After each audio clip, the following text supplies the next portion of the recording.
Chapter 37. Mrs. Palmer was so well at the end of a fortnight that her mother felt it no longer necessary to give up the whole of her time to her, and contenting herself with visiting her once or twice a day, returned from that period to her own home and her own habits, in which she found the Miss Dashwoods very ready to resume their former share. About the third or fourth morning after their being thus resettled in Berkeley Street, Mrs. Jennings, on returning from her ordinary visit to Mrs. Palmer, entered the drawing-room, where Elinor was sitting by herself, with an air of such hurrying importance as prepared her to hear something wonderful, and giving her time only to form that idea, began directly to justify it by saying, "Lord, my dear Miss Dashwood, have you heard the news?" "No, ma'am, what is it?" "Something so strange! But you shall hear it all. When I got to Mr. Palmer's, I found Charlotte quite in a fuss about the child. She was sure it was very ill. It cried and fretted and was all over pimples. So I looked at it directly, and Lord, my dear, says I, it is nothing in the world but the red gum. And nurse said just the same. But Charlotte, she would not be satisfied, so Mr. Donovan was sent for. And luckily he happened to just come in from Harley Street, so he stepped over directly, and as soon as ever he saw the child, he said just as we did, that it was nothing in the world but the red gum, and then Charlotte was easy. And so just as he was going away again, it came into my head, I am sure I do not know how I happened to think of it, but it came into my head to ask him if there was any news. So upon that he smirked and simpered and looked grave, and seemed to know something or other, and at last he said in a whisper, for fear any unpleasant report should reach the young ladies under your care as to their sisters' indisposition, I think it advisable to say that I believe there is no great reason for alarm. I hope Mrs. Dashwood will do very well." "What, is Fanny ill?" "That is exactly what I said, my dear. Lord, says I, is Mrs. Dashwood ill? So then it all came out, and the long and the short of the matter, by all I can learn, seems to be this. Mr. Edward Ferrars, the very young man I used to joke with you about, but, however, as it turns out, I am monstrous glad there was never anything in it. Mr. Edward Ferrars, it seems, has been engaged above this 12-month to my cousin Lucy. There's for you, my dear. And not a creature knowing a syllable of the matter except Nancy. Could you have believed such a thing possible?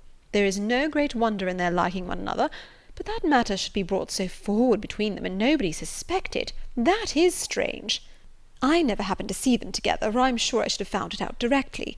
Well, and so this was kept a great secret for fear of Mrs. Ferrars, and neither she nor your brother or sister suspected a word of the matter, till this morning poor Nancy, who you know is a very well-meaning creature, but no conjurer, popped it all out. Lord, thinks she to herself, they are all so fond of Lucy, to be sure they will make no difficulty about it.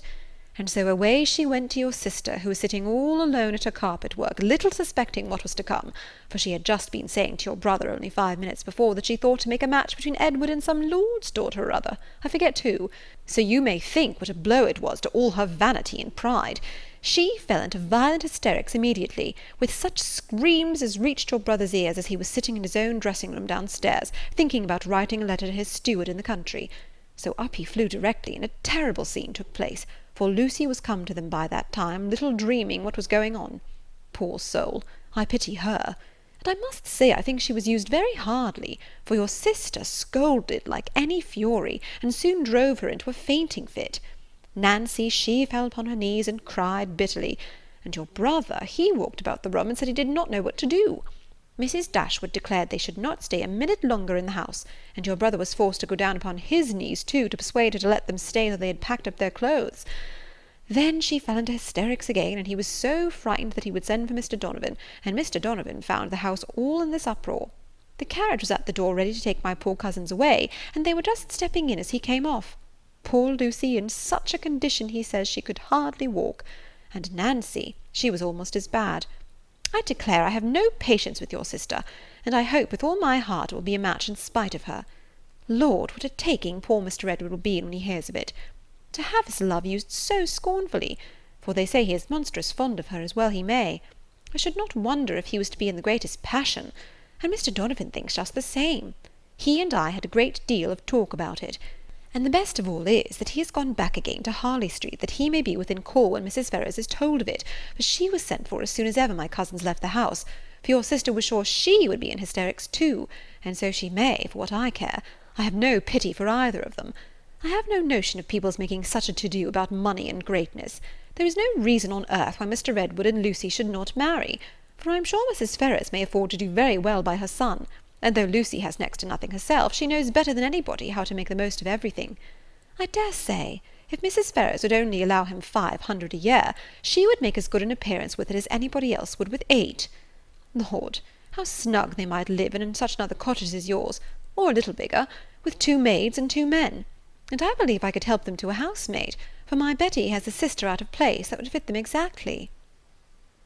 Here Mrs. Jennings ceased, and as Elinor had had time enough to collect her thoughts, she was able to give such an answer and make such observations as the subject might naturally be supposed to produce.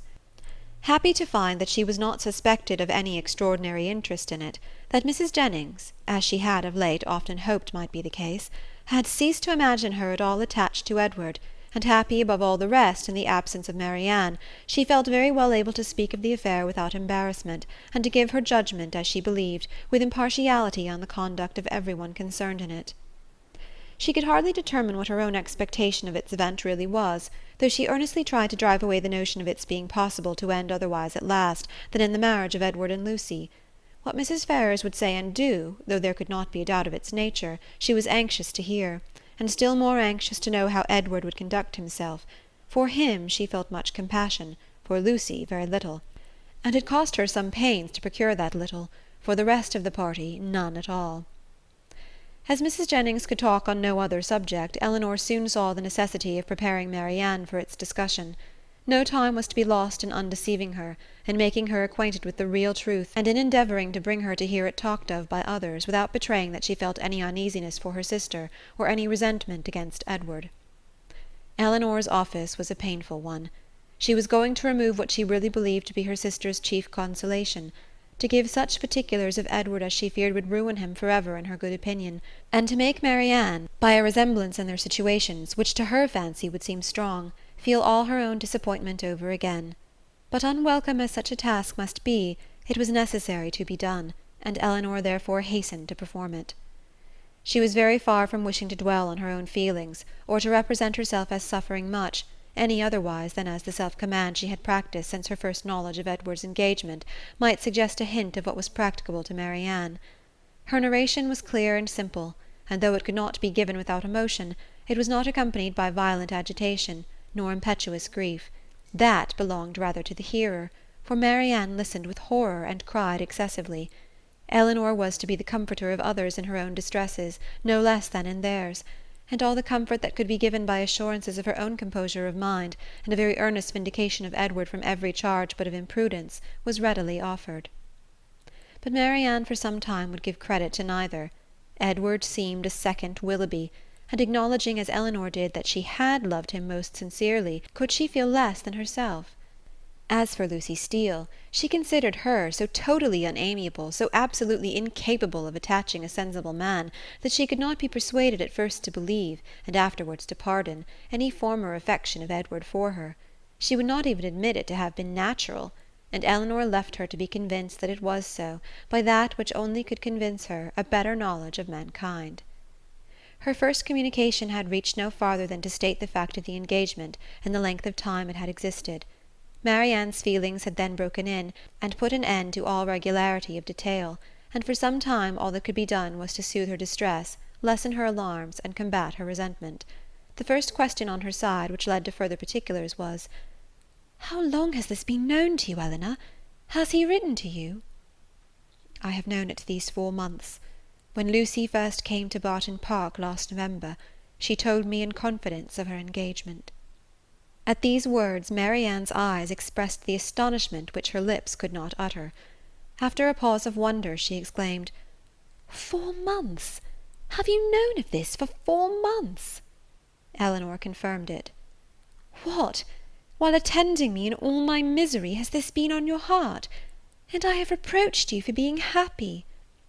It was not fit that you should know then how much I was the reverse. 4 months! cried Marianne again. So calm, so cheerful, how have you been supported? By feeling that I was doing my duty. My promise to Lucy obliged me to be secret. I owed it to her, therefore, to avoid giving any hint of the truth, and I owed it to my family and friends not to create in them a solicitude about me which it could not be in my power to satisfy. Marianne seemed much struck. "I have very often wished to undeceive yourself and my mother," added Elinor, "and once or twice I have attempted it, but without betraying my trust I never could have convinced you." 4 months! And yet you loved him. Yes, but I did not love only him, and while the comfort of others was dear to me, I was glad to spare them from knowing how much I felt.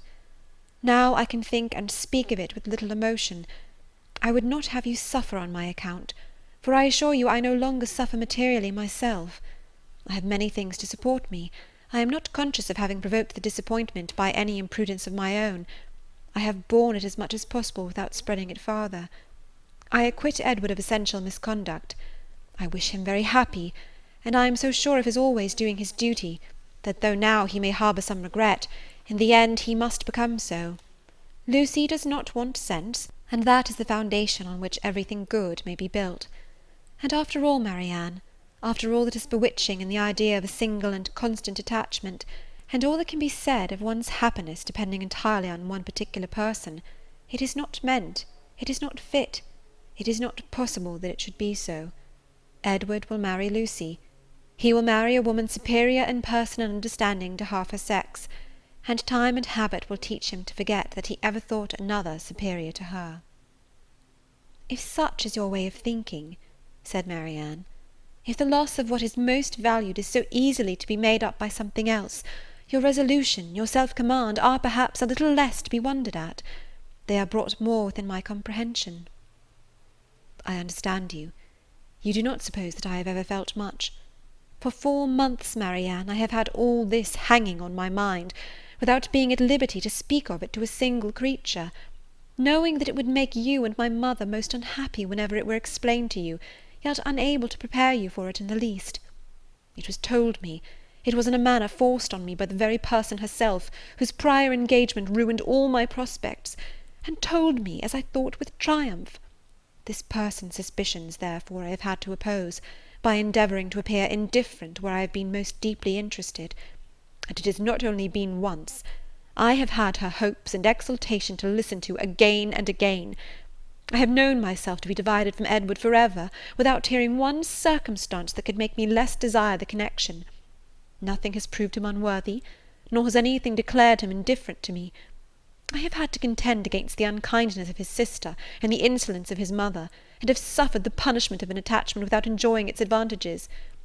And all this has been going on at a time when, as you know too well, it has not been my only unhappiness. If you can think me capable of ever feeling, surely you may suppose that I have suffered now. The composure of mind with which I have brought myself at present to consider the matter, the consolation that I have been willing to admit, have been the effect of constant and painful exertion. They did not spring up of themselves. They did not occur to relieve my spirits at first. No, Marianne. Then, if I had not been bound to silence, perhaps nothing could have kept me entirely, not even what I owed to my dearest friends, from openly showing that I was very unhappy." Marianne was quite subdued. "Oh, Elinor," she cried, "you have made me hate myself for ever. How barbarous have I been to you! You who have been my only comfort, who have borne with me in all my misery, who have seemed to be only suffering for me. Is this my gratitude? Is this the only return I can make you? Because your merit cries out upon myself, I have been trying to do it away." The tenderest caresses followed this confession. In such a frame of mind as she was now in, Elinor had no difficulty in obtaining from her whatever promise she required, and at her request Marianne engaged never to speak of the affair to anyone with the least appearance of bitterness, to meet Lucy without betraying the smallest increase of dislike to her, and even to see Edward himself, if chance should bring them together, without any diminution of her usual cordiality. These were great concessions, but where Marianne felt that she had injured, no reparation could be too much for her to make. She performed her promise of being discreet to admiration. She attended to all that Mrs. Jennings had to say upon the subject, with an unchanging complexion, dissented from her in nothing, and was heard 3 times to say, "Yes, ma'am." She listened to her praise of Lucy with only moving from one chair to another, and when Mrs. Jennings talked of Edward's affection, it cost her only a spasm in her throat. Such advances towards heroism in her sister made Elinor feel equal to anything herself. The next morning brought a further trial of it, in a visit from their brother, who came with a most serious aspect to talk over the dreadful affair, and bring them news of his wife. "You have heard, I suppose," said he with great solemnity as soon as he was seated, "of the very shocking discovery that took place under our roof yesterday?" They all looked their assent.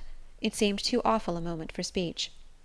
"Your sister," he continued, "has suffered dreadfully. Mrs. Ferrars too. In short, it has been a scene of such complicated distress. But I will hope that the storm may be weathered without our being any of us quite overcome. Poor Fanny! She was in hysterics all yesterday. But I would not alarm you too much. Donovan says there is nothing materially to be apprehended. Her constitution is a good one, and her resolution equal to anything. She has borne it all with the fortitude of an angel. She says she shall never think well of anybody again, and one cannot wonder at it after being so deceived. Meeting with such ingratitude where so much kindness had been shown, so much confidence had been placed. It was quite out of the benevolence of her heart that she had asked these young women to her house, merely because she thought they deserved some attention, were harmless, well-behaved girls, and would be pleasant companions. For otherwise we both wished very much to have invited you and Marianne to be with us, while your kind friend there was attending her daughter. And now to be so rewarded!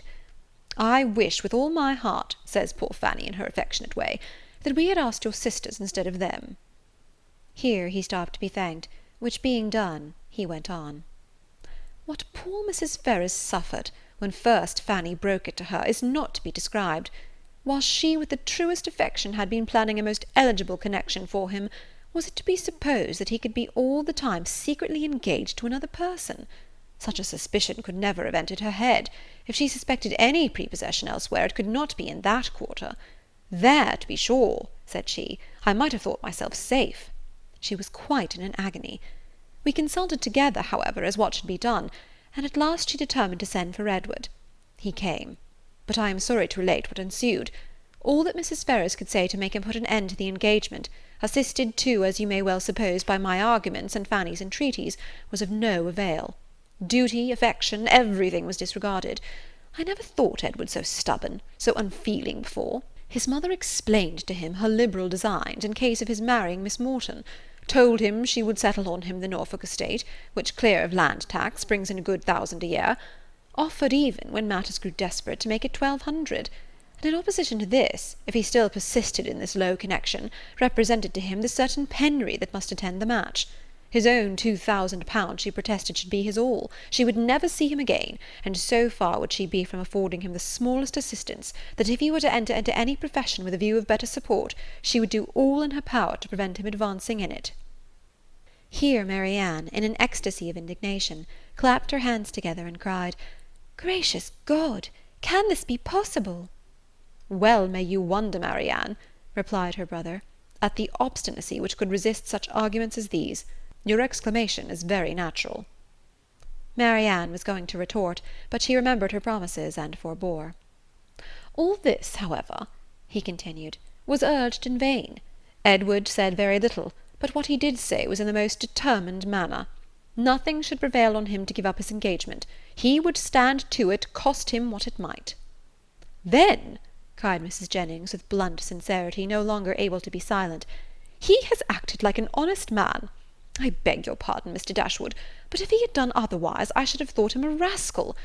I have some little concern in the business, as well as yourself, for Lucy Steele is my cousin, and I believe there is not a better kind of girl in the world, nor one who deserves more a good husband." John Dashwood was greatly astonished, but his nature was calm, not open to provocation, and he never wished to offend anybody, especially anybody of good fortune. He therefore replied without any resentment, "I would by no means speak disrespectfully of any relation of yours, madam. Miss Lucy Steele is, I dare say, a very deserving young woman, but in the present case, you know, the connection must be impossible, and to have entered into a secret engagement with a young man under her uncle's care, the son of a woman especially of such very large fortune as Mrs. Ferrars, is perhaps altogether a little extraordinary. In short, I do not mean to reflect upon the behaviour of any person whom you have a regard for, Mrs. Jennings. We all wish her extremely happy, and Mrs. Ferrars' conduct throughout the whole has been such as every conscientious good mother, in like circumstances, would adopt. It has been dignified and liberal. Edward has drawn his own lot, and I fear it will be a bad one." Marianne sighed out her similar apprehension, and Elinor's heart wrung for the feelings of Edward, while braving his mother's threats, for a woman who could not reward him. "Well, sir," said Mrs. Jennings, "how did it end?" "I am sorry to say, ma'am, in a most unhappy rupture. Edward is dismissed for ever from his mother's notice. He left her house yesterday, but where he is gone, or whether he is still in town, I do not know, for we, of course, can make no inquiry." "Oh, poor young man! And what is to become of him?" "What indeed, ma'am? It is a melancholy consideration. Born to the prospect of such affluence, I cannot conceive a situation more deplorable. The interest of £2,000, how can a man live on it? And when to that is added the recollection that he might, but for his own folly, within 3 months have been in the receipt of 2,500 a year, for Miss Morton has £30,000, I cannot picture to myself a more wretched condition. We must all feel for him, and the more so because it is totally out of our power to assist him." "Oh, poor young man!" cried Mrs. Jennings. "I am sure he should be very welcome to bed and board at my house, and so I would tell him if I could see him. It is not fit that he should be living about at his own charge now, at lodgings, at taverns." Elinor's heart thanked her for such kindness towards Edward, though she could not forbear smiling at the form of it. "If he would only have done as well by himself," said John Dashwood, "as all his friends were disposed to do by him, he might now have been in his proper situation, and would have wanted for nothing. But as it is, it must be out of anybody's power to assist him. And there is one thing more preparing against him, which must be worse than all. His mother has determined, with a very natural kind of spirit, to settle that estate upon Robert immediately, which might have been Edward's, on proper conditions. I left her this morning with a lawyer, talking over the business." "Well," said Mrs. Jennings, "that is her revenge. Everybody has a way of their own. But I don't think mine would be to make one son independent because another had plagued me." Marianne got up and walked about the room. "Can anything be more galling to the spirit of a man," continued John, "than to see his younger brother in possession of an estate which might have been his own? Poor Edward! I feel for him sincerely." A few minutes more, spent in the same kind of effusion, concluded his visit, and with repeated assurances to his sisters that he really believed there was no material danger in Fanny's indisposition, and that they need not therefore be very uneasy about it, he went away, leaving the 3 ladies unanimous in their sentiments on the present occasion, as far at least as it regarded Mrs. Ferrars's conduct, the Dashwoods, and Edward's. Marianne's indignation burst forth as soon as he quitted the room, and as her vehemence made reserve impossible in Elinor, and unnecessary in Mrs. Jennings, they all joined in a very spirited critique upon the party. Chapter 38. Mrs. Jennings was very warm in her praise of Edward's conduct, but only Elinor and Marianne understood its true merit. They only knew how little he had had to tempt him to be disobedient, and how small was the consolation, beyond the consciousness of doing right, that could remain to him the loss of friends and fortune. Elinor gloried in his integrity, and Marianne forgave all his offences in compassion for his punishment. But though confidence between them was, by this public discovery, restored to its proper state, it was not a subject on which either of them were fond of dwelling when alone.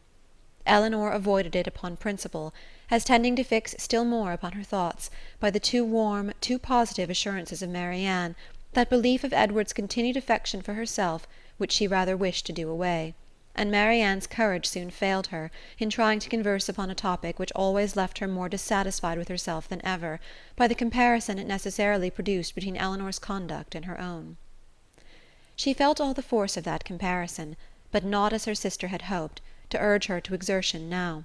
She felt it with all the pain of continual self-reproach, regretted most bitterly that she had never exerted herself before, but it brought only the torture of penitence, without the hope of amendment. Her mind was so much weakened that she still fancied present exertion impossible, and therefore it only dispirited her more. Nothing new was heard by them for a day or two afterwards of affairs in Harley Street or Bartlett's Buildings, but though so much of the matter was known to them already that Mrs. Jennings might have had enough to do in spreading that knowledge further, without seeking after more, she had resolved from the first to pay a visit of comfort and inquiry to her cousins as soon as she could, and nothing but the hindrance of more visitors than usual had prevented her going to them within that time. The 3rd day succeeding their knowledge of the particulars was so fine, so beautiful a Sunday, as to draw many to Kensington Gardens, though it was only the 2nd week in March. Mrs. Jennings and Elinor were of the number. But Marianne, who knew that the Willoughbys were again in town, and had a constant dread of meeting them, chose rather to stay at home than venture into so public a place. An intimate acquaintance of Mrs. Jennings joined them soon after they entered the gardens, and Elinor was not sorry that by her continuing with them, and engaging all Mrs. Jennings's conversation, she was herself left to quiet reflection. She saw nothing of the Willoughbys, nothing of Edward, and for some time nothing of anybody who could by chance, whether grave or gay, be interesting to her. But at last she found herself with some surprise accosted by Miss Steele, who, though looking rather shy, expressed great satisfaction in meeting them, and on receiving encouragement from the particular kindness of Mrs. Jennings, left her own party for a short time to join theirs. Mrs. Jennings immediately whispered to Elinor, "Get it all out of her, my dear. She will tell you anything if you ask. You see I cannot leave Mrs. Clark." It was lucky, however, for Mrs. Jennings's curiosity, and Elinor's too, that she would tell anything without being asked, for nothing would otherwise have been learnt. "I am so glad to meet you," said Miss Steele, taking her familiarly by the arm, "for I wanted to see you of all things in the world." And then, lowering her voice, "I suppose Mrs. Jennings has heard all about it. Is she angry?" "Not at all, I believe, with you." "That is a good thing. And Lady Middleton, is she angry?" "I cannot suppose it possible that she should." "I am monstrous glad of it. Good gracious, I have had such a time of it. I never saw Lucy in such a rage in my life. She vowed at first she would never trim me up a new bonnet, nor do anything else for me again so long as she lived. But now she has quite come to, and we are as good friends as ever. Look, she made me this bow to my hat, and put in the feather last night. There now, you are going to laugh at me too.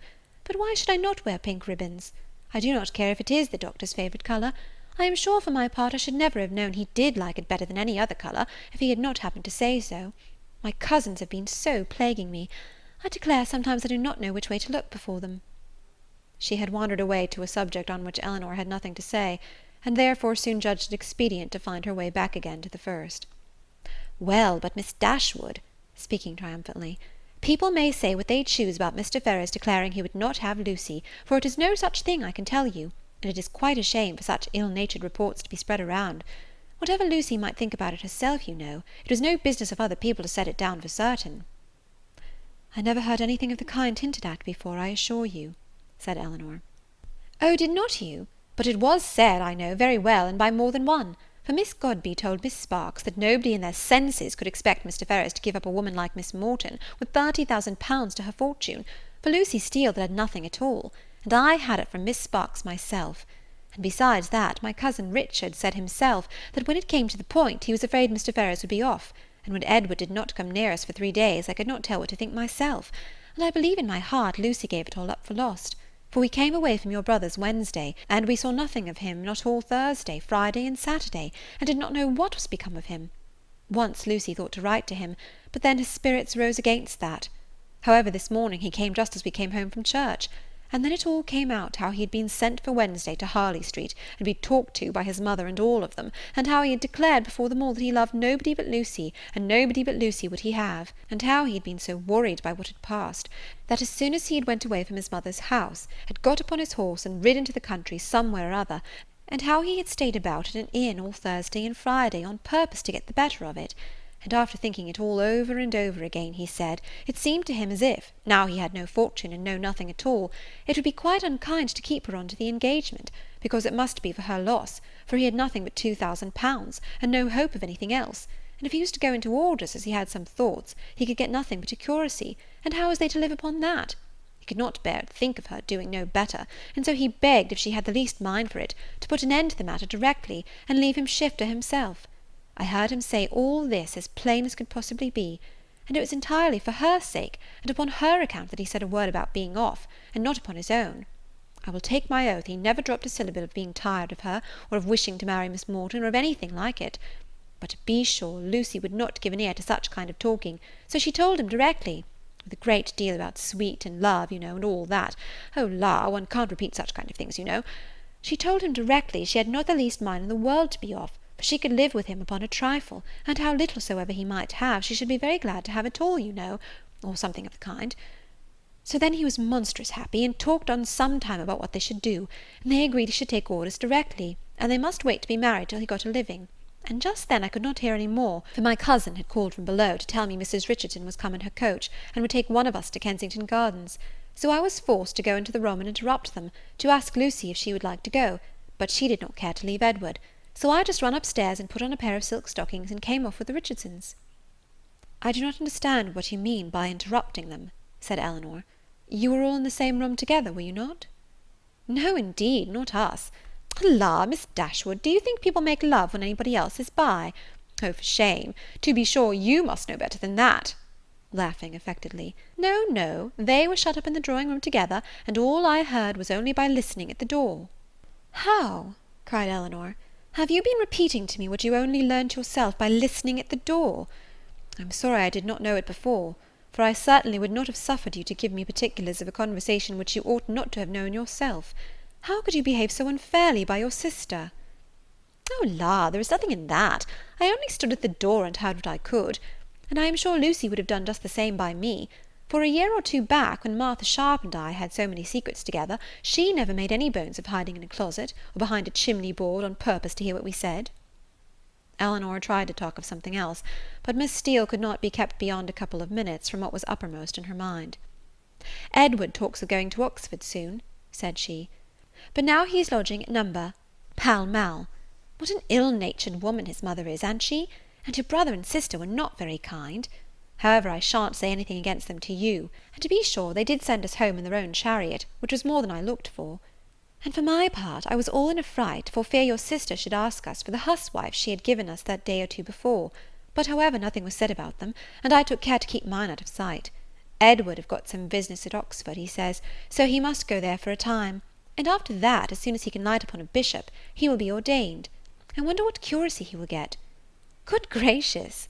giggling as she spoke, "I'd lay my life I know what my cousins will say when they hear of it. They will tell me I should write to the doctor to get Edward the curacy of his new living. I know they will, but I am sure I would not do such a thing for all the world. La, I shall say directly, I wonder how you could think of such a thing. I write to the doctor, indeed." "Well," said Elinor, "it is a comfort to be prepared against the worst. You have got your answer ready." Miss Steele was going to reply on the same subject, but the approach of her own party made another more necessary. "Oh, la, here come the Richardsons. I had a vast deal more to say to you, but I must not stay away from them not any longer. I assure you they are very genteel people. He makes a monstrous deal of money, and they keep their own coach. I have not time to speak to Mrs. Jennings about it myself, but pray tell her I am quite happy to hear she is not in anger against us, and Lady Middleton the same. And if anything should happen to take you and your sister away, and Mrs. Jennings should want company, I am sure we should be very glad to come and stay with her for as long a time as she likes. I suppose Lady Middleton won't ask us any more this bout. Good-bye. I am sorry Miss Marianne was not here. Remember me kindly to her. La, if you have not got your spotted muslin on! I wonder you was not afraid of its being torn." Such was her parting concern, for after this she had time only to pay her farewell compliments to Mrs. Jennings before her company was claimed by Mrs. Richardson, and Elinor was left in possession of knowledge which might feed her powers of reflection some time, though she had learnt very little more than what had already been foreseen and foreplanned in her own mind. Edward's marriage with Lucy was as firmly determined on, and the time of its taking place remained as absolutely uncertain as she had concluded it would be. Everything depended exactly after her expectation on his getting that preferment, of which, at present, there seemed not the smallest chance. As soon as they returned to the carriage, Mrs. Jennings was eager for information, but as Elinor wished to spread as little as possible intelligence that had in the first place been so unfairly obtained, she confined herself to the brief repetition of such simple particulars as she felt assured that Lucy, for the sake of her own consequence, would choose to have known. The continuance of their engagement, and the means that were able to be taken for promoting its end, was all her communication, and this produced from Mrs. Jennings the following natural remark. "Wait for his having a living! Ay, we all know how that will end. They will wait a twelvemonth, and finding no good comes of it, will set down upon a curacy of £50 a year, with the interest of his £2000, and what little matter Mr. Steele and Mr. Pratt can give her. Then they will have a child every year, and Lord help 'em, how poor they will be. I must see what I can give them towards furnishing their house. 2 maids and 2 men indeed, as I talked of t'other day. No, no, they must get a stout girl of all works. Betty's sister would never do for them now." The next morning brought Elinor a letter by the 2-penny post from Lucy herself. It was as follows. "Bartlett's Buildings, March. I hope my dear Miss Dashwood will excuse the liberty I take of writing to her, but I know your friendship for me will make you pleased to hear such a good account of myself and my dear Edward, after all the troubles we have went through lately, therefore will make no more apologies, but proceed to say that, thank God, though we have suffered dreadfully, we are both quite well now, and as happy as must always be in one another's love. We have had great trials, and great persecutions, but however at the same time gratefully acknowledging many friends, yourself not the least among them, whose great kindness I shall always thankfully remember, as will Edward too, who I have told of it. I am sure you will be glad to hear, as likewise dear Mrs. Jennings, I spent 2 happy hours with him yesterday afternoon. He would not hear of our parting, though earnestly did I, as I thought my duty required, urge him to it for prudence sake, and would have parted for ever on the spot, would he consent to it. But he said it should never be. He did not regard his mother's anger while he could have my affections. Our prospects are not very bright, to be sure, but we must wait, and hope for the best. He will be ordained shortly, and should it ever be in your power to recommend him to anybody that has a living to bestow, I'm very sure you will not forget us, and dear Mrs. Jennings too. Trust she will speak a good word for us to Sir John, or Mr. Palmer, or any friend that may be able to assist us. Poor Anne was much to blame for what she did, but she did it for the best, so I say nothing. Hope Mrs. Jennings won't think it too much trouble to give us a call, should she come this way any morning. 'Twould be a great kindness, and my cousins would be proud to know her. My paper reminds me to conclude, and begging to be most gratefully and respectfully remembered to her, and to Sir John and Lady Middleton and dear children, when you chance to see them, and love to Miss Marianne. I am, etc. As soon as Elinor had finished it, she performed what she concluded to be its writer's real design, by placing it in the hands of Mrs. Jennings, who read it aloud with many comments of satisfaction and praise. Very well indeed. How prettily she writes. Ay, that was quite proper to let him be off if he would. That was just like Lucy. Poor soul, I wish I could get him a living with all my heart. She calls me dear Mrs. Jennings, you see. She is a good-hearted girl as ever lived. Very well, upon my word, that sentence is very prettily turned. Yes, yes, I will go and see her, sure enough. How attentive she is to think of everybody. Thank you, my dear, for showing it me. It is as pretty a letter as ever I saw, and does Lucy's head and heart great credit. Chapter 39. The Miss Dashwoods had now been rather more than 2 months in town, and Marianne's impatience to be gone increased every day. She sighed for the air, the liberty, the quiet of the country, and fancied that if any place could give her ease, Barton must do it. Elinor was hardly less anxious than herself for their removal, and only so much less bent on its being effected immediately, as that she was conscious of the difficulties of so long a journey, which Marianne could not be brought to acknowledge.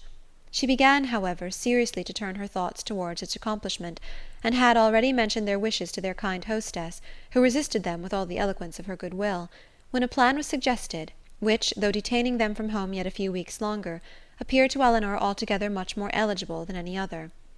The Palmers were to remove to Cleveland about the end of March, for the Easter holidays, and Mrs. Jennings, with both her friends, received a very warm invitation from Charlotte to go with them. This would not in itself have been sufficient for the delicacy of Miss Dashwood, but it was enforced with so much real politeness by Mr. Palmer himself, as, joined to the very great amendment of his manners towards them since her sister had been known to be unhappy, induced her to accept it with pleasure. When she told Marianne what she had done, however, her first reply was not very auspicious. "Cleveland!" she cried with great agitation. "No, I cannot go to Cleveland." "You forget," said Elinor gently, "that its situation is not, that it is not in the neighbourhood of—" "But it is in Somersetshire. I cannot go into Somersetshire. There, where I looked forward to going. No, Elinor, you cannot expect me to go there." Elinor would not argue upon the propriety of overcoming such feelings. She only endeavoured to counteract them by working on others, represented it therefore as a measure which would fix the time of her returning to that dear mother, whom she so much wished to see, in a more eligible and more comfortable manner than any other plan could do, and perhaps without any greater delay. From Cleveland, which was in a few miles of Bristol, the distance to Barton was not beyond 1 day, though a long day's journey, and their mother's servant might easily come there to attend them down, and as there could be no occasion of their staying above a week at Cleveland, they might now be at home in little more than 3 weeks' time. As Marianne's affection for her mother was sincere, it must triumph with little difficulty over the imaginary evils she had started. Mrs. Jennings was so far from being weary of her guest that she pressed them very earnestly to return with her again from Cleveland. Elinor was grateful for the attention, but it could not alter her design, and their mother's concurrence being readily gained, everything relative to their return was arranged as far as it could be, and Marianne found some relief in drawing up a statement of the hours that were yet to divide her from Barton. "Ah, Colonel, I do not know what you and I shall do without the Miss Dashwoods," was Mrs. Jennings' address to him when he first called on her after their leaving her was settled, "for they are quite resolved upon going home from the Palmers, and how forlorn we shall be when I come back. Lord, we shall sit and gape at one another as dull as two cats." Perhaps Mrs. Jennings was in hopes, by this vigorous sketch of their future ennui, to provoke him to make that offer which might give himself an escape from it, and if so, she had soon afterwards good reason to think her object gained, for on Elinor's moving to the window to take more expeditiously the dimensions of a print, which she was going to copy for her friend, he followed her to it with a look of particular meaning, and conversed with her there for several minutes. The effect of his discourse on the lady, too, could not escape her observation, for though she was too honourable to listen, and had even changed her seat, on purpose that she might not hear, to one close by the pianoforte on which Marianne was playing, she could not keep herself from seeing that Elinor changed colour, attended with agitation, and was too intent on what he said to pursue her employment. Still farther in confirmation of her hopes, in the interval of Marianne's turning from one lesson to another, some words of the Colonel's inevitably reached her ear, in which he seemed to be apologizing for the badness of his house. This set the matter beyond a doubt. She wondered indeed at his thinking it necessary to do so, but supposed it to be the proper etiquette. What Elinor said in reply she could not distinguish, but judged from the motion of her lips that she did not think that any material objection, and Mrs. Jennings commended her in her heart for being so honest. They then talked on for a few minutes longer without her catching a syllable, when another lucky stop in Marianne's performance brought these words in the Colonel's calm voice: "I am afraid it cannot take place very soon." Astonished and shocked at so unlover-like a speech, she was almost ready to cry out, "Lord, what should hinder it?" but checking her desire, confined herself to this silent ejaculation: "This is very strange. Sure he need not wait to be older." This delay on the Colonel's side, however, did not seem to offend or mortify his fair companion in the least, for on their breaking up the conference soon afterwards, and moving different ways, Mrs. Jennings very plainly heard Elinor say, and with a voice which showed her to feel what she said, "I shall always think myself very much obliged to you." Mrs. Jennings was delighted with her gratitude, and only wondered that after hearing such a sentence the Colonel should be able to take leave of them, as he immediately did, with the utmost sang-froid, and go away without making her any reply. She had not thought her old friend could have made so indifferent to suit her. What had really passed between them was to this effect: "I have heard," said he, with great compassion, "of the injustice that your friend Mr. Ferrars has suffered from his family, for if I understood the matter right, he has been entirely cast off by them for persevering in his engagement with a very deserving young woman. Have I been rightly informed? Is it so?" Elinor told him that it was. "The cruelty, the impolitic cruelty," he replied with great feeling, "of dividing, or attempting to divide, two young people long attached to each other is terrible. Mrs. Ferrars does not know what she may be doing, what she may drive her son to. I have seen Mr. Ferrars 2 or 3 times in Harley Street, and am much pleased with him. He is not a young man with whom one can be intimately acquainted in a short time, but I have seen enough of him to wish him well for his own sake, and as a friend of yours I wish it still more. I understand that he intends to take orders. Will you be so good as to tell him that the living of Delaford, now just vacant, as I am informed by this day's post, is his if he thinks it worth his acceptance, but that, perhaps, so unfortunately circumstanced as he is now, it may be nonsense to appear to doubt. I only wish it were more valuable. It is a rectory, but a small one. The late incumbent, I believe, did not make more than £200 per annum, and though it is certainly capable of improvement, I fear not to such an amount as to afford him a very comfortable income. Such as it is, however, my pleasure in presenting him to it will be very great. Pray assure him of it." Elinor's astonishment at this commission could hardly have been greater, had the Colonel been really making her an offer of his hand. The preferment, which only 2 days before she had considered as hopeless for Edward, was already provided to enable him to marry, and she, of all people in the world, was fixed on to bestow it. Her emotion was such as Mrs. Jennings had attributed to a very different cause. But whatever minor feelings, less pure, less pleasing, might have had a share of that emotion, her esteem for the general benevolence, and her gratitude for the particular friendship which together prompted Colonel Brandon to this act, were strongly felt, and warmly expressed. She thanked him for it with all her heart, spoke of Edward's principles and disposition with that praise which she knew them to deserve, and promised to undertake the commission with pleasure, if it were really his wish to put off so agreeable an office to another. But at the same time she could not help thinking that no one could so well perform it as himself. It was an office, in short, from which, unwilling to give Edward the pain of receiving an obligation from her, she would have been very glad to be spared herself. But Colonel Brandon, on motives of equal delicacy, declining it likewise, still seemed so desirous of its being given through her means, that she would not on any account make farther opposition. Edward, she believed, was still in town, and fortunately she had heard his address from Miss Steele. She could undertake, therefore, to inform him of it in the course of the day. After this had been settled, Colonel Brandon began to talk of his own advantage in securing so respectable and agreeable a neighbour, and then it was that he mentioned with regret that the house was small and indifferent, an evil which Elinor, as Mrs. Jennings had supposed her to do, made very light of, at least as far as regarded its size. "The smallness of the house," said she, "I cannot imagine any inconvenience to them, for it will be in proportion to their family and income." By which the Colonel was surprised to find that she was considering Mr. Ferrars's marriage as the certain consequence of the presentation, for he did not suppose it possible that Delaford living could supply such an income as anybody in his style of life would venture to settle on, and he said so. "This little rectory can do no more than make Mr. Ferrars comfortable as a bachelor. It cannot enable him to marry. I am sorry to say that my patronage ends with this, and my interest is hardly more extensive. If, however, by an unforeseen chance it should be in my power to serve him farther, I must think very differently of him from what I do now. If I am not as ready to be useful to him then as I sincerely wish I could be at present, what I am now doing indeed seems nothing at all. Since it can advance him so little towards what must be his principal, his only object of happiness, his marriage must still be a distant good. At least I am afraid it cannot take place very soon."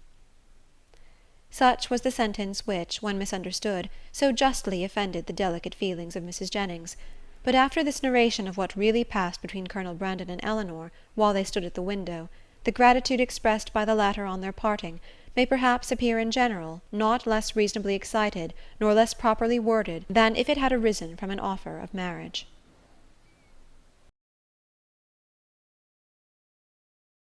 Chapter 40. "Well, Miss Dashwood," said Mrs. Jennings, sagaciously smiling as soon as the gentleman had withdrawn, "I do not ask you what the Colonel has been saying to you, for though, upon my honour, I tried to keep out of hearing, I could not help catching enough to understand his business, and I assure you I never was better pleased in my life, and I wish you joy of it with all my heart." "Thank you, ma'am," said Elinor. "It is a matter of great joy to me, and I feel the goodness of Colonel Brandon most sensibly. There are not many men who would act as he has done, few people who have so compassionate a heart. I never was more astonished in my life." "Lord, my dear, you are very modest. I am the least astonished at it in the world, for I have often thought of late that there was nothing more likely to happen." "You judged from your knowledge of the Colonel's general benevolence, but at least you could not foresee that the opportunity would so very soon occur." "Opportunity?" repeated Mrs. Jennings. "Oh, as to that, when a man has once made up his mind to do such a thing, somehow or other he will find an opportunity. Well, my dear, I wish you joy of it again and again, and if ever there was a happy couple in the world, I think I shall soon know where to look for them." "You mean to go to Delaford after them, I suppose?" said Elinor with a faint smile. "Ay, my dear, that I do indeed, and as to the house being a bad one, I do not know what the Colonel would be at, for it is as good a one as ever I saw." "He spoke of its being out of repair." "Well, and whose fault is that? Why don't he repair it? Who should do it but himself?" They were interrupted by the servants coming in to announce the carriage being at the door, and Mrs. Jennings, immediately preparing to go, said, "Well, my dear, I must be gone before I have had half my talk out. But, however, we may have it all over in the evening, for we shall be quite alone. I do not ask you to go with me, for I dare say your mind is too full of the matter to care for company, and besides, you must long to tell your sister all about it." Marianne had left the room before the conversation began. "Certainly, ma'am, I shall tell Marianne of it, but I shall not mention it at present to anybody else." "Oh, very well," said Mrs. Jennings, rather disappointed. "Then you would not have me tell it to Lucy, for I think of going as far as Holborn to-day." "No, ma'am, not even Lucy, if you please. One day's delay will not be very material, and till I have written to Mr. Ferrars, I think it ought not to be mentioned to anybody else. I shall do that directly. It is of importance that no time should be lost with him, for he will of course have much to do relative to his ordination." This speech at first puzzled Mrs. Jennings exceedingly. Why Mr. Ferrars was to have been written to about it in such a hurry she could not immediately comprehend. A few moments' reflection, however, produced a very happy idea, and she exclaimed, "Oh ho! I understand you. Mr. Ferrars is to be the man. Well, so much the better for him. Ay, to be sure, he must be ordained in readiness, and I am very glad to find things are so forward between you. But, my dear, is not this rather out of character? Should not the Colonel write himself? Sure he is the proper person." Elinor did not quite understand the beginning of Mrs. Jennings's speech, neither did she think it worth inquiring into, and therefore only replied to its conclusion.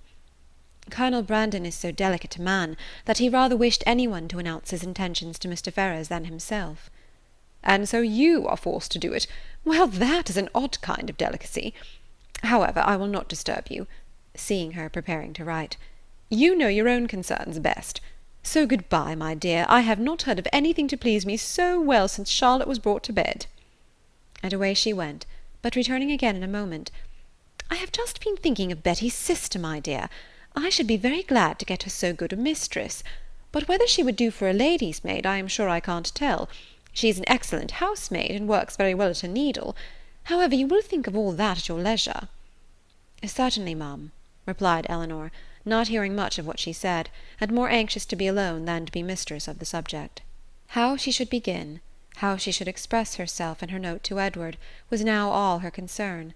The particular circumstances between them made a difficulty of that which to any other person would have been the easiest thing in the world, but she equally feared to say too much or too little, and sat deliberating over her paper with the pen in her hand, till broken in on by the entrance of Edward himself. He had met Mrs. Jennings at the door on her way to the carriage as he came to leave his farewell card, and she, after apologizing for not returning herself, had obliged him to enter, by saying that Miss Dashwood was above and wanted to speak with him on very particular business. Elinor had just been congratulating herself in the midst of her perplexity that however difficult it might be to express herself properly by letter, it was at least preferable to giving the information by word of mouth, when her visitor entered, to force her upon this greatest exertion of all. Her astonishment and confusion were very great on his so sudden appearance. She had not seen him before since his engagement became public, and therefore not since his knowing her to be acquainted with it, which, with the consciousness of what she had been thinking of, and what she had to tell him, made her feel particularly uncomfortable for some minutes. He, too, was much distressed, and they sat down together in a most promising state of embarrassment. Whether he had asked her pardon for his intrusion on first coming into the room he could not recollect, but, determining to be on the safe side, he made his apology in form as soon as he could say anything, after taking a chair. "Mrs. Jennings told me," said he, "that you wished to speak with me.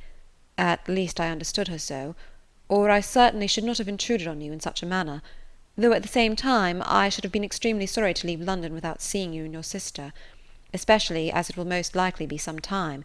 It is not probable that I should soon have the pleasure of meeting you again. I go to Oxford to-morrow." "You would not have gone, however," said Elinor, recovering herself, and determined to get over what she so much dreaded as soon as possible, "without receiving our good wishes, even if we had not been able to give them in person. Mrs. Jennings was quite right in what she said. I have something of consequence to inform you of, which I was on the point of communicating by paper. I am charged with a most agreeable office," breathing rather faster than usual as she spoke. "Colonel Brandon, who was here only 10 minutes ago, has desired me to say, that understanding you mean to take orders, he has great pleasure in offering you the living of Delaford, now just vacant, and only wishes it were more valuable. Allow me to congratulate you on having so respectable and well-judging a friend, and to join in his wish that the living, it is about 200 a year, were much more considerable, and such as might better enable you to, as might be more than a temporary accommodation to yourself, such, in short, as might establish all your views of happiness." What Edward felt, as he could not say it himself, it cannot be expected that any one else should say for him.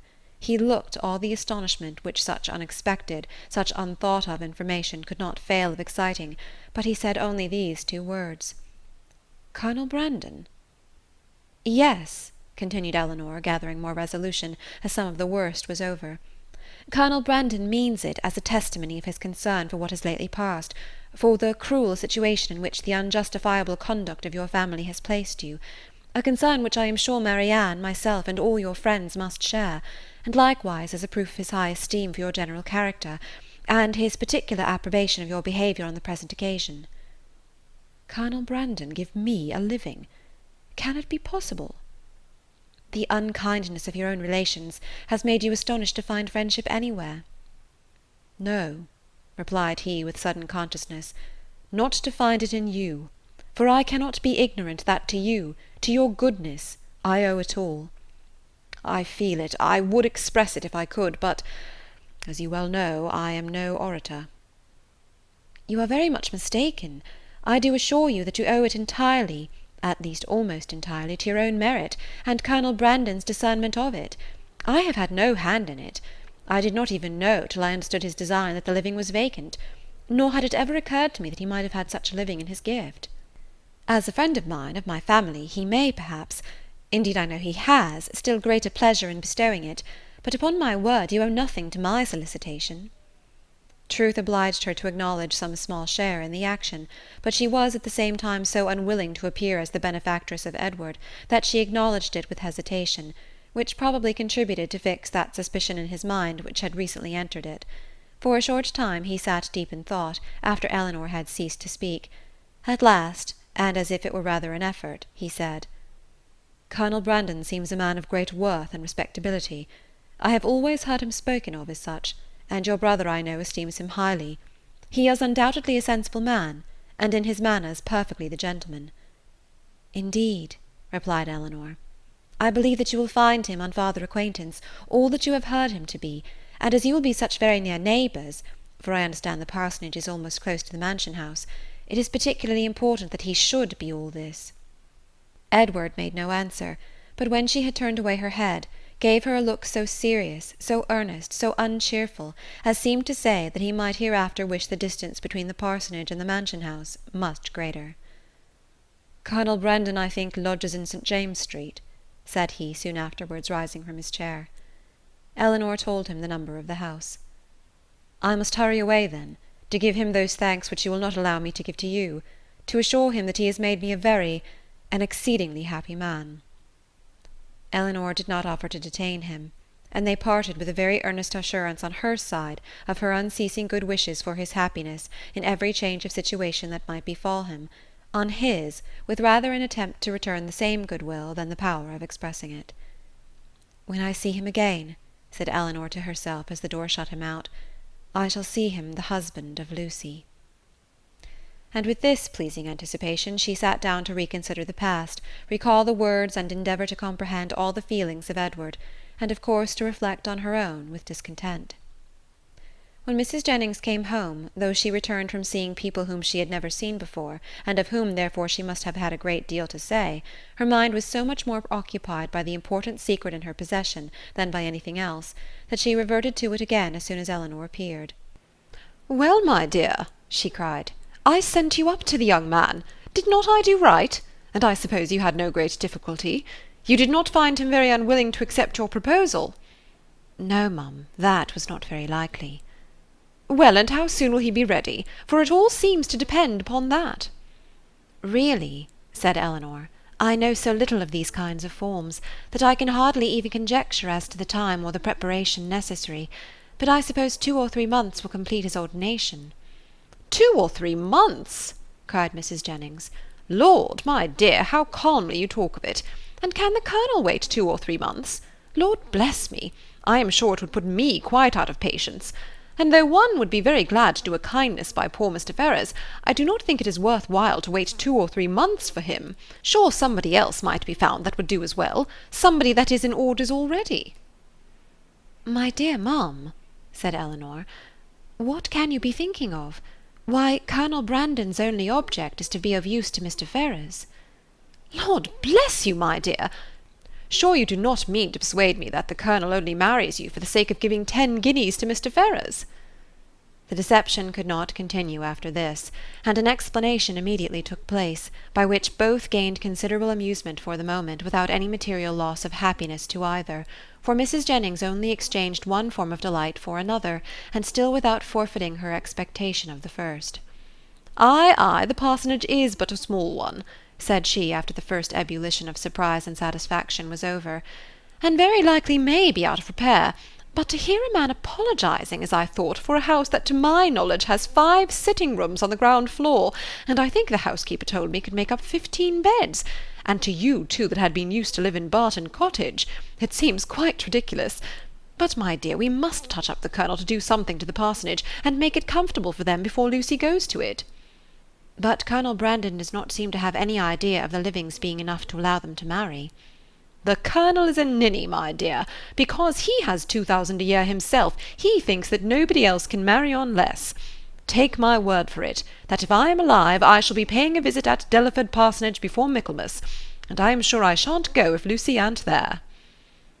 Elinor was quite of her opinion, as to the probability of their not waiting for anything more. Chapter 41.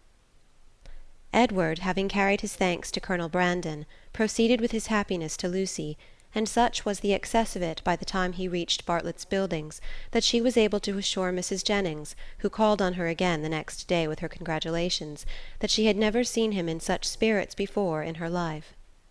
Her own happiness and her own spirits were at least very certain, and she joined Mrs. Jennings most heartily in her expectation of their being all comfortably together in Delaford Parsonage before Michaelmas. So far was she, at the same time, from any backwardness to give Elinor that credit which Edward would give her, that she spoke of her friendship for them both with the most grateful warmth, was ready to own all their obligation to her, and openly declared that no exertion for their good on Miss Dashwood's part, either present or future, would ever surprise her, for she believed her capable of doing anything in the world for those she really valued. As for Colonel Brandon, she was not only ready to worship him as a saint, but was moreover truly anxious that he should be treated as one in all worldly concerns, anxious that his tithes should be raised to the utmost, and scarcely resolved to avail herself, at Delaford, as far as she possibly could, of his servants, his carriage, his cows, and his poultry. It was now above a week since John Dashwood had called in Berkeley Street, and as since that time no notice had been taken by them of his wife's indisposition beyond one verbal enquiry, Elinor began to feel it necessary to pay her a visit. This was an obligation, however, which not only opposed her own inclination, but which had not the assistance of any encouragement from her companions.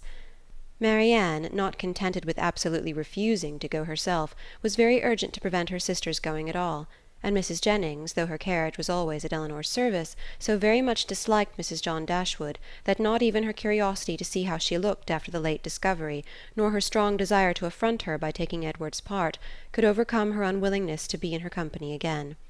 The consequence was that Elinor set out by herself to pay a visit for which no one could really have less inclination, and to run the risk of a tête-à-tête with a woman whom neither of the others had so much reason to dislike.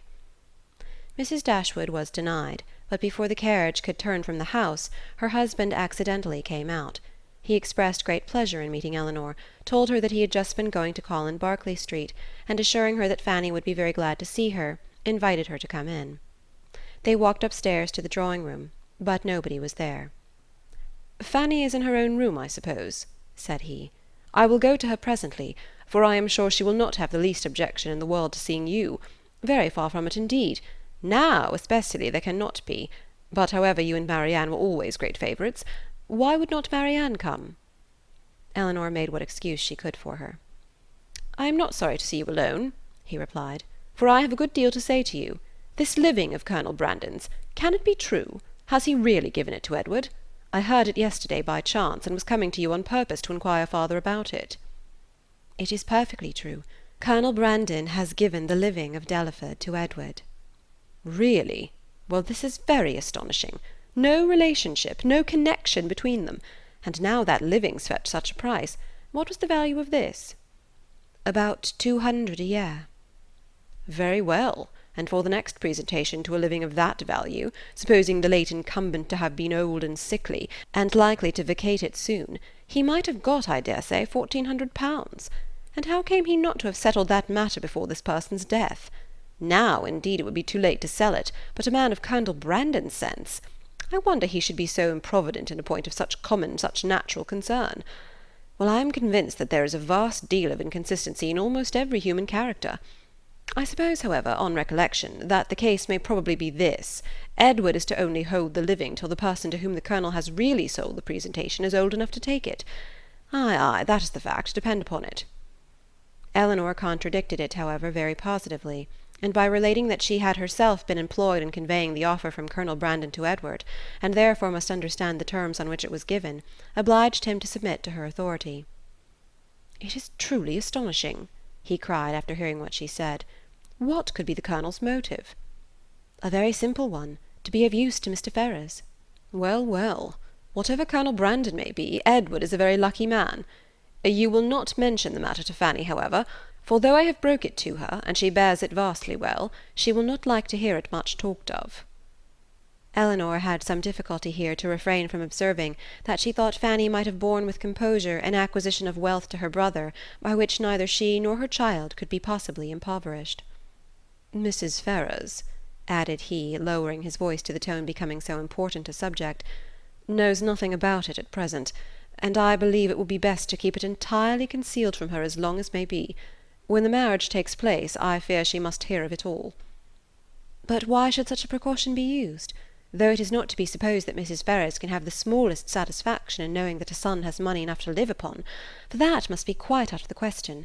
Yet why, upon her late behaviour, is she supposed to feel it all? She has done with her son, she cast him off for ever, and has made all those over whom she had any influence cast him off likewise. Surely after doing so, she cannot be imagined liable to any impression of sorrow or of joy on his account. She cannot be interested in anything that befalls him. She would not be so weak as to throw away the comfort of a child, and yet retain the anxiety of a parent." "Ah, Elinor," said John, "your reasoning is very good, but it is founded on ignorance of human nature. When Edward's unhappy match takes place, depend upon it his mother will feel as much as if she had never discarded him, and therefore every circumstance that may accelerate that dreadful event must be concealed from her as much as possible. Mrs. Ferrars can never forget that Edward is her son." "You surprise me. I should think it must nearly have escaped her memory by this time." "You wrong her exceedingly. Mrs. Ferrars is one of the most affectionate mothers in the world." Elinor was silent. "We think now," said Mr. Dashwood after a short pause, "of Robert's marrying Miss Morton." Elinor, smiling at the grave and decisive importance of her brother's tone, calmly replied, "The lady, I suppose, has no choice in the affair." "Choice? How do you mean?" "I only mean that I suppose, from your manner of speaking, it must be the same to Miss Morton whether she marries Edward or Robert." "Certainly there can be no difference, for Robert will now to all intents and purposes be considered as the eldest son. And as to anything else, they are both very agreeable young men. I do not know that one is superior to the other." Elinor said no more, and John was also for a short time silent. His reflections ended thus. "Of one thing, my dear sister," kindly taking her hand and speaking in an awful whisper, "I may assure you, and I will do it because I know it must gratify you. I have good reason to think, indeed I have it from the best authority, or I should not repeat it, for otherwise it would be very wrong to say anything about it, but I have it from the very best authority, not that I have ever precisely heard Mrs. Ferrars say it herself, but her daughter did, and I have it from her, that in short, whatever objections there might be against a certain connection, you understand me, it would have been far preferable to her, it would have not given her half the vexation that this does. I was exceedingly pleased to hear that Mrs. Ferrars considered it in that light, a very gratifying circumstance, you know, to us all. It would have been beyond comparison, she said, the least evil of the two, and she would be glad to compound now for nothing worse. But, however, all that is quite out of the question, not to be thought of or mentioned. As to any attachment, you know, it never could be. All that is gone by.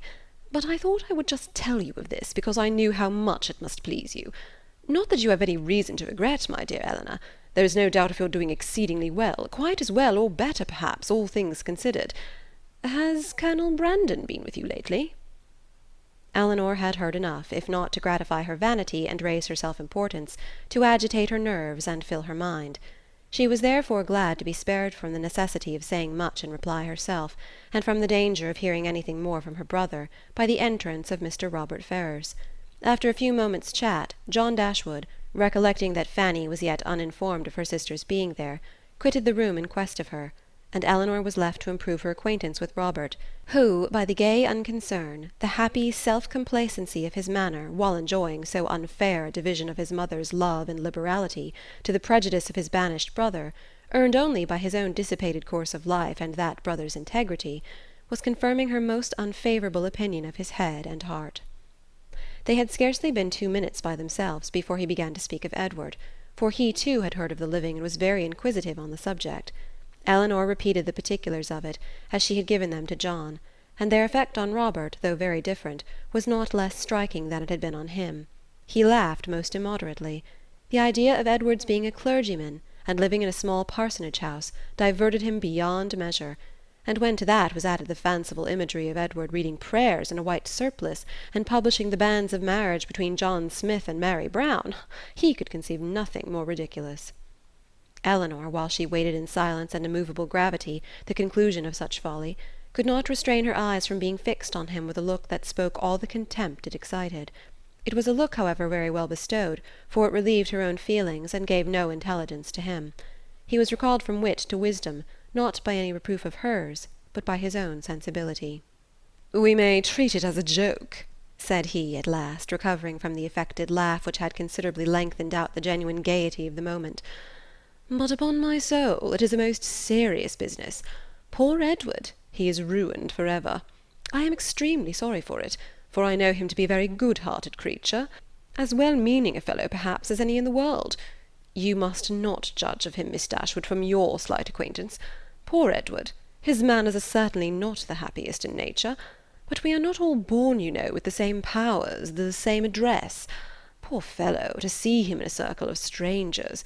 To be sure, it was pitiable enough, but upon my soul, I believe he has as good a heart as any in the kingdom, and I declare and protest to you I never was so shocked in my life as when all burst forth. I could not believe it.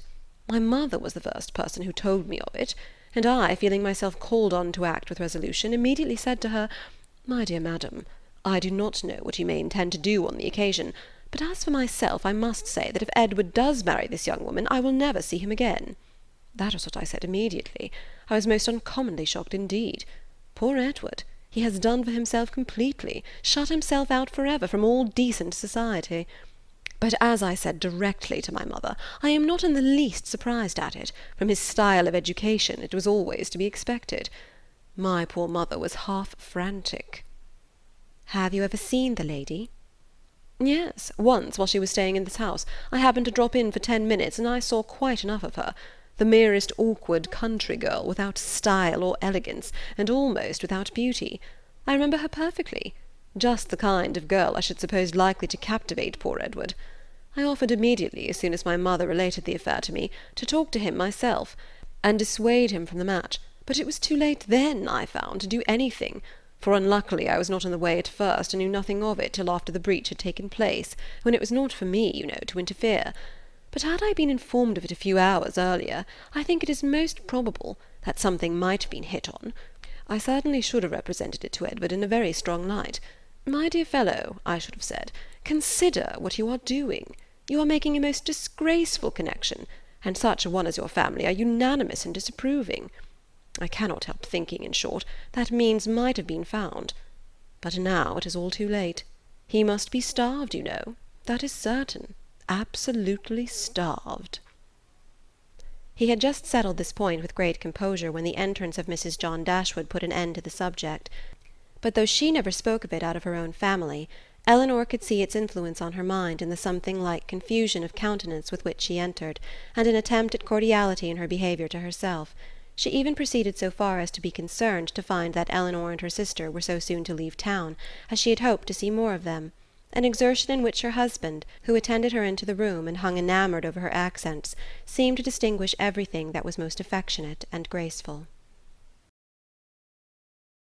Chapter 42. One other short call in Harley Street, in which Elinor received her brother's congratulations on their travelling so far towards Barton without any expense, and on Colonel Brandon's being to follow them to Cleveland in a day or two, completed the intercourse of the brother and sisters in town, and a faint invitation from Fanny to come to Norland whenever it should happen to be in their way, which of all things was the most unlikely to occur, with a warm though less public assurance from John to Elinor of the promptitude with which he should come to see her at Delaford, was all that foretold any meeting in the country. It amused her to observe that all her friends seemed determined to send her to Delaford, a place in which of all others she would now least choose to visit or wish to reside, for not only was it considered as her future home by her brother and Mrs. Jennings, but even Lucy, when they parted, gave her a pressing invitation to visit her there. Very early in April, and tolerably early in the day, the two parties from Hanover Square and Berkeley Street set out from their respective homes, to meet, by appointment, on the road. For the convenience of Charlotte and her child, they were to be more than 2 days on their journey, and Mr. Palmer, travelling more expeditiously with Colonel Brandon, was to join them at Cleveland soon after their arrival. Marianne, few as had been her hours of comfort in London, and eager as she had long been to quit it, could not, when it came to the point, bid adieu to the house in which she had for the last time enjoyed those hopes and that confidence in Willoughby which were now extinguished for ever, without great pain. Nor could she leave the place in which Willoughby remained, busy in new engagements and new schemes in which she could have no share, without shedding many tears. Elinor's satisfaction at the moment of removal was more positive. She had no such object for her lingering thoughts to fix on. She left no creature behind from whom it would give her a moment's regret to be divided for ever. She was pleased to free herself from the persecution of Lucy's friendship. She was grateful for bringing her sister away unseen by Willoughby since his marriage, and she looked forward with hope to what a few months of tranquillity at Barton might do towards restoring Marianne's peace of mind and confirming her own. Their journey was safely performed. The second day brought them into the cherished or the prohibited county of Somerset, for as such was it dwelt on by turns in Marianne's imagination, and in the forenoon of the third they drove up to Cleveland. Cleveland was a spacious, modern-built house, situated on a sloping lawn. It had no park, but the pleasure grounds were tolerably extensive, and like every other place of the same degree of importance, it had its open shrubbery and closer wood-walk, a road of smooth gravel winding round a plantation led to the front, the lawn was dotted over with timber, the house itself was under the guardianship of the fir, the mountain-ash, and the acacia, and a thick screen of them all together, interspersed with tall Lombardy poplars, shut out the offices. Marianne entered the house with a heart swelling with emotion from the consciousness of being only 80 miles from Barton, and not 30 from Combe Magna; and before she had been 5 minutes within its walls, while the others were busily helping Charlotte to show her child to the housekeeper, she quitted it again, stealing away through the winding shrubberies, now just beginning to be in beauty, to gain a distant eminence, where, from its Grecian temple, her eye, wandering over a wide tract of country to the south-east, could fondly rest on the farthest ridge of hills in the horizon, and fancy that from their summits Combe Magna might be seen. In such moments of precious, invaluable misery, she rejoiced in tears of agony to be at Cleveland, and as she returned by a different circuit to the house, feeling all the happy privilege of country liberty, of wandering from place to place in free and luxurious solitude, she resolved to spend almost every hour of every day while she remained with the Palmers in the indulgence of such solitary rambles. She returned just in time to join the others as they quitted the house, on an excursion through its more immediate premises, and the rest of the morning was easily whiled away, in lounging round the kitchen garden, examining the bloom upon its walls, and listening to the gardener's lamentations upon blights, in dawdling through the greenhouse, where the loss of her favourite plants, unwarily exposed, and nipped by the lingering frost, raised the laughter of Charlotte, and in visiting her poultry-yard, where, in the disappointed hopes of her dairymaid, by hens forsaking their nests, or being stolen by a fox, or in the rapid decrease of a promising young brood, she found fresh sources of merriment. The morning was fine and dry, and Marianne, in her plan of employment abroad, had not calculated for any change of weather during their stay at Cleveland. With great surprise, therefore, did she find herself prevented by a settled rain from going out again after dinner. She had depended on a twilight walk to the Grecian temple, and perhaps all over the grounds, and an evening merely cold or damp would not have deterred her from it, but a heavy and settled rain even she could not fancy dry or pleasant weather for walking. Their party was small, and the hours passed quietly away. Mrs. Palmer had her child, and Mrs. Jennings her carpet-work.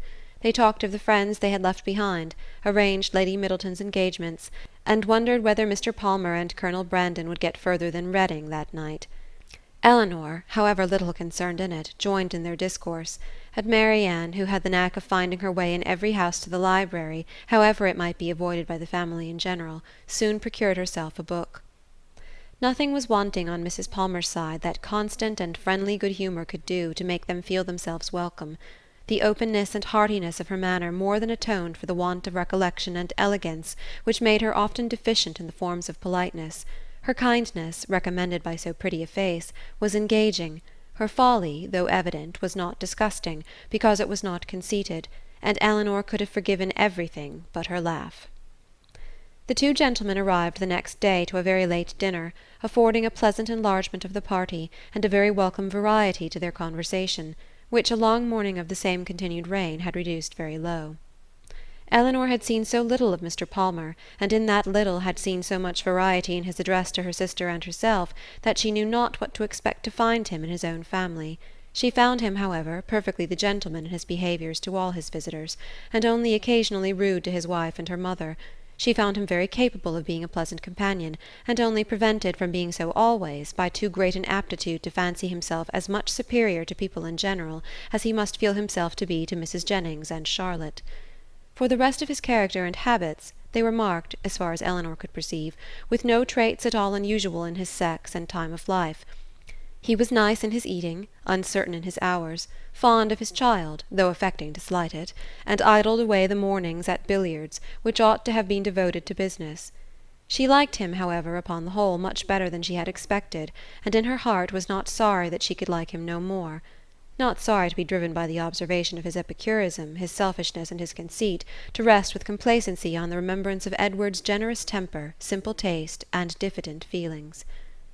Of Edward, or at least of some of his concerns, she now received intelligence from Colonel Brandon, who had been into Dorsetshire lately, and who, treating her at once as the disinterested friend of Mr. Ferrars and the kind of confidant of himself, talked to her a great deal of the parsonage at Delaford, described its deficiencies, and told her what he meant to do himself towards removing them. His behaviour to her in this, as well as in every other particular, his open pleasure in meeting her after an absence of only 10 days, his readiness to converse with her, and his deference for her opinion, might very well justify Mrs. Jennings's persuasion of his attachment, and would have been enough, perhaps, had not Elinor still, as from the first, believed Marianne his real favourite, to make her suspect it herself. But as it was, such a notion had scarcely ever entered her head except by Mrs. Jennings's suggestion, and she could not help believing herself the nicest observer of the two. She watched his eyes, while Mrs. Jennings thought only of his behaviour, and while his looks of anxious solicitude on Marianne's feeling, in her head and throat, the beginning of a heavy cold, because unexpressed by words, entirely escaped the latter lady's observation, she could discover in them the quick feelings and needless alarm of a lover. 2 delightful twilight walks on the 3rd and 4th evenings of her being there, not merely on the dry gravel of the shrubbery, but all over the grounds, and especially in the most distant parts of them, where there was something more of a wildness than in the rest, where the trees were the oldest and the grass was the longest and wettest, had, assisted by the still greater imprudence of sitting in her wet shoes and stockings, given Marianne a cold so violent as, though for a day or two trifled with or denied, would force itself by increasing ailments on the concern of everybody, and the notice of herself. Prescriptions poured in from all quarters, and, as usual, were all declined. Though heavy and feverish, with a pain in her limbs, and a cough and a sore throat, a good night's rest was to cure her entirely, and it was with difficulty that Elinor prevailed on her, when she went to bed, to try 1 or 2 of the simplest of the remedies. Chapter 43. Marianne got up the next morning at her usual time, to every inquiry replied that she was better, and tried to prove herself so by engaging in her customary employments. But a day spent in sitting shivering over the fire with a book in her hand which she was unable to read, or in lying, weary and languid, on a sofa, did not speak much in favour of her amendment, and when at last she went early to bed, more and more indisposed, Colonel Brandon was only astonished at her sister's composure, who, though attending and nursing her the whole day against Marianne's inclination, and forcing proper medicines on her at night, trusted, like Marianne, to the certainty and efficacy of sleep, and felt no real alarm. A very restless and feverish night, however, disappointed the expectation of both, and when Marianne, after persisting in rising, confessed herself unable to sit up, and returned voluntarily to her bed, Elinor was very ready to adopt Mrs. Jennings's advice of sending for the Palmers' apothecary. He came, examined his patient, and though encouraging Miss Dashwood to expect that a very few days would restore her sister to health, yet by pronouncing her disorder to have a putrid tendency, and allowing the word infection to pass his lips, gave instant alarm to Mrs. Palmer, on her baby's account. Mrs. Jennings, who had been inclined from the first to think Marianne's complaint more serious than Elinor, now looked very grave on Mr. Harris's report, and confirming Charlotte's fears and caution, urged the necessity of her immediate removal with her infant, and Mr. Palmer, though treating their apprehensions as idle, found the anxiety and importunity of his wife too great to be withstood. Her departure therefore was fixed on, and within an hour after Mr. Harris's arrival she set off, with her little boy and his nurse, for the house of a near relation of Mr. Palmer's, who lived a few miles on the other side of Bath, whither her husband promised, at her earnest entreaty, to join her in a day or two, and whither she was almost equally urgent with her mother to accompany her. Mrs. Jennings, however, with a kindness of heart which made Elinor really love her, declared her resolution of not stirring from Cleveland as long as Marianne remained ill, and of endeavouring, by her own attentive care, to supply to her the place of the mother she had taken her from, and Elinor found her on every occasion a most willing and active helpmate, desirous to share in all her fatigues, and often by her better experience in nursing, of material use. Poor Marianne, languid and low from the nature of her malady, and feeling herself universally ill, could no longer hope that tomorrow would find her recovered, and the idea of what tomorrow would have produced but for this unlucky illness made every ailment severe, for on that day they were to have begun their journey home, and, attended the whole way by a servant of Mrs. Jennings, were to have taken their mother by surprise on the following forenoon. The little she said was all in lamentation of this inevitable delay, though Elinor tried to raise her spirits and make her believe, as she then really believed herself, that it would be a very short one. The next day produced little or no alteration in the state of the patient. She certainly was not better, and except that there was no amendment, did not appear worse. Their party was now farther reduced, for Mr. Palmer, though very unwilling to go, as well as from real humanity and good nature, as from a dislike of appearing to be frightened away by his wife, was persuaded at last by Colonel Brandon to perform his promise of following her, and while he was preparing to go, Colonel Brandon himself, with a much greater exertion, began to talk of going likewise.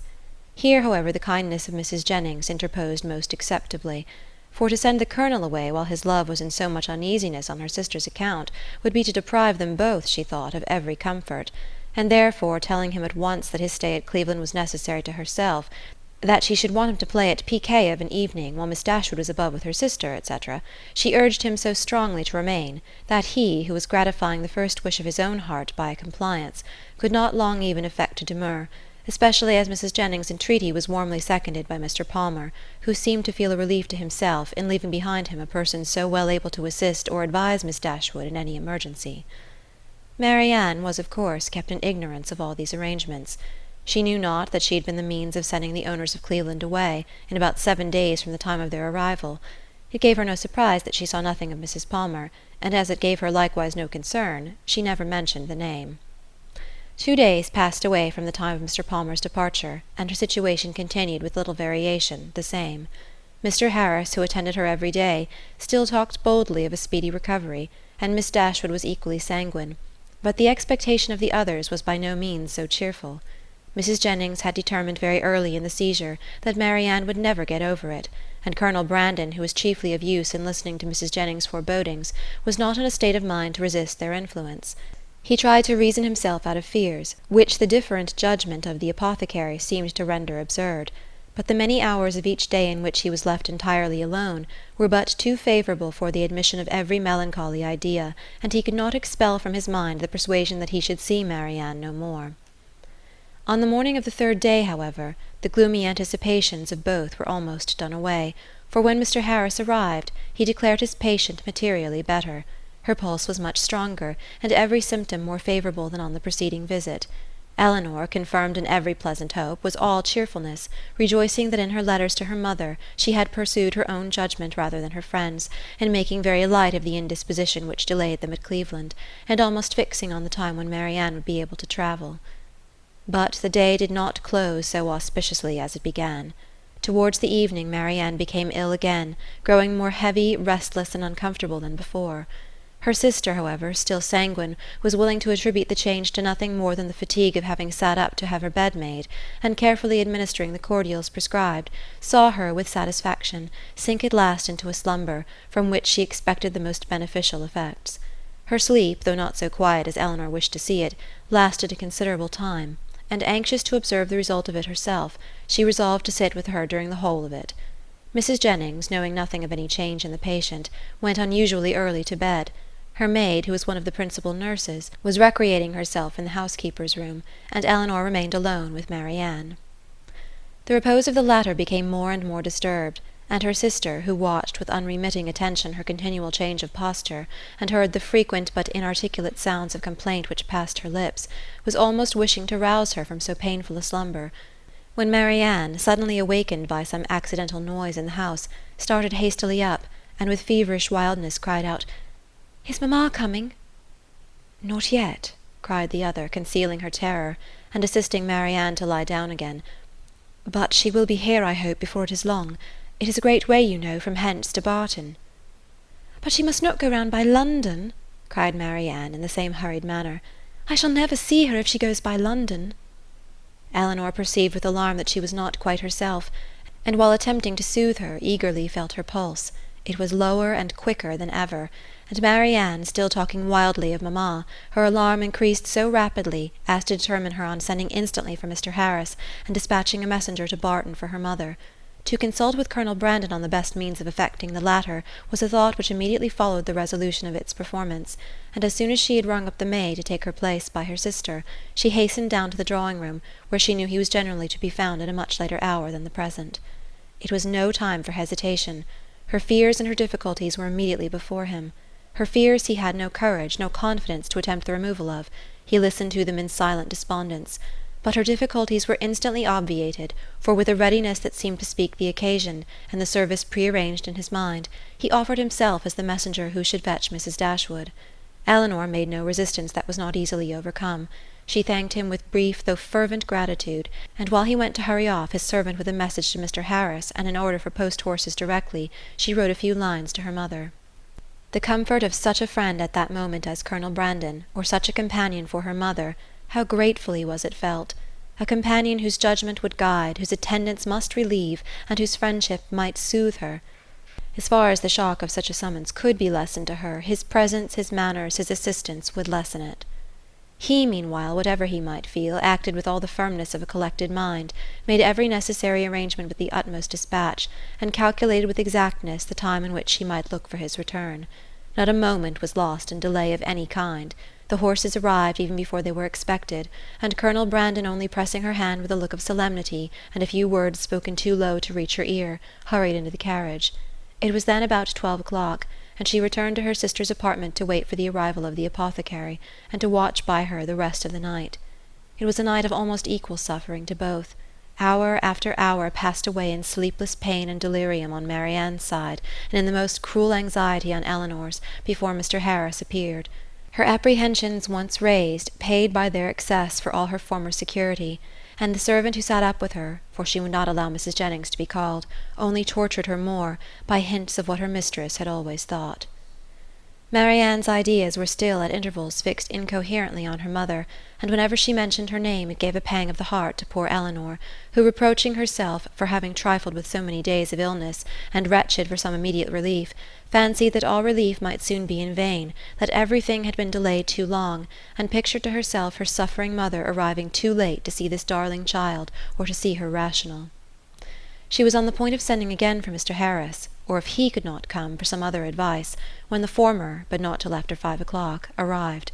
His opinion, however, made some little amends for his delay, for though acknowledging a very unexpected and unpleasant alteration in his patient, he would not allow the danger to be material, and talked of the relief which a fresh mode of treatment must procure, with a confidence which, in a lesser degree, was communicated to Elinor.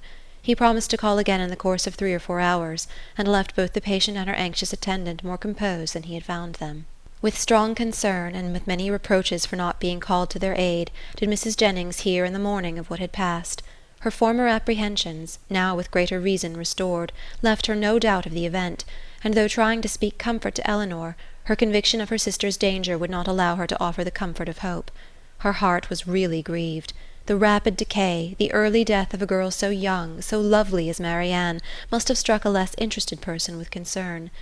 On Mrs. Jennings' compassion she had other claims. She had been for 3 months her companion, and was still under her care, and she was known to have been greatly injured and long unhappy. The distress of her sister, too, particularly a favourite, was before her. And as for their mother, when Mrs. Jennings considered that Marianne might probably be to her what Charlotte was to herself, her sympathy in her sufferings was very sincere. Mr. Harris was punctual in his second visit, but he came to be disappointed in his hopes of what the last would procure. His medicines had failed, the fever was unabated, and Marianne, only more quiet, not more herself, remained in a heavy stupor. Elinor, catching all and more than all his fears in a moment, proposed to call in further advice. But he judged it unnecessary. He had still something more to try, some more fresh application, of whose success he was as confident as the last, and his visit concluded with encouraging assurances which reached the ear, but could not enter the heart of Miss Dashwood. She was calm, except when she thought of her mother, but she was almost hopeless, and in this state she continued till noon, scarcely stirring from her sister's bed, her thoughts wandering from one image of grief, one suffering friend, to another, and her spirits oppressed to the utmost by the conversation of Mrs. Jennings, who scrupled not to attribute the severity and danger of this attack to the many weeks of previous indisposition which Marianne's disappointment had brought on. Elinor felt all the reasonableness of the idea, and it gave fresh misery to her reflections. About noon, however, she began, but with a caution, a dread of disappointment which for some time kept her silent even to her friend, to fancy, to hope she could perceive a slight amendment in her sister's pulse. She waited, watched, and examined it again and again, and at last, with an agitation more difficult to bury under exterior calmness than all her foregoing distress, ventured to communicate her hopes. Mrs. Jennings, though forced on examination to acknowledge a temporary revival, tried to keep her young friend from indulging a thought of its continuance, and Elinor, conning over every injunction of distrust, told herself likewise not to hope. But it was too late. Hope had already entered, and feeling all its anxious flutter, she bent over her sister to watch, she hardly knew for what. Half an hour passed away, and the favourable symptom yet blessed her. Others even arose to confirm it. Her breath, her skin, her lips, all flattered Elinor with signs of amendment, and Marianne fixed her eyes on her with a rational, though languid gaze. Anxiety and hope now oppressed her in equal degrees, and left her no moment of tranquillity till the arrival of Mr. Harris at 4 o'clock, when his assurances, his felicitations on a recovery in her sister even surpassing his expectation, gave her confidence, comfort, and tears of joy. Marianne was in every respect materially better, and he declared her entirely out of danger. Mrs. Jennings, perhaps satisfied with the partial justification of her forebodings which had been found in their late alarm, allowed herself to trust in his judgment, and admitted with unfeigned joy, and soon with unequivocal cheerfulness, the probability of an entire recovery. Elinor could not be cheerful. Her joy was of a different kind, and led to anything rather than to gaiety. Marianne, restored to life, health, friends, and to her doting mother, was an idea to fill her heart with sensations of exquisite comfort and expanded and fervent gratitude. But it led to no outward demonstrations of joy, no words, no smiles. All within Elinor's breast was satisfaction, silent and strong. She continued by the side of her sister with little intermission the whole afternoon, calming every fear, satisfying every inquiry of her enfeebled spirits, supplying every succour, and watching almost every look and every breath. The possibility of a relapse would of course in some moments occur to remind her of what anxiety was, but when she saw on her frequent and minute examination that every symptom of recovery continued, and saw Marianne at 6 o'clock sink into a quiet, steady, and to all appearance comfortable sleep, she silenced every doubt. The time was now drawing on when Colonel Brandon might be expected back. At 10 o'clock, she trusted, or at least not much later, her mother would be relieved from the dreadful suspense in which she must now be travelling towards them. The Colonel, too, perhaps scarcely less an object of pity. Oh, how slow was the progress of time which yet kept them in ignorance! At 7 o'clock, leaving Marianne still sweetly asleep, she joined Mrs. Jennings in the drawing-room to tea. Of breakfast she had been kept by her fears, and of dinner by their sudden reverse, from eating much, and the present refreshment, therefore, with such feelings of content as she brought to it, was particularly welcome. Mrs. Jennings would have persuaded her at its conclusion to take some rest before her mother's arrival, and allow her to take her place by Marianne, but Elinor had no sense of fatigue, no capability of sleep at that moment about her, and she was not to be kept away from her sister an unnecessary instant. Mrs. Jennings, therefore, attending her upstairs into the sick-chamber, to satisfy herself that all continued right, left her there again to her charge and her thoughts, and retired to her own room to write letters and sleep. The night was cold and stormy.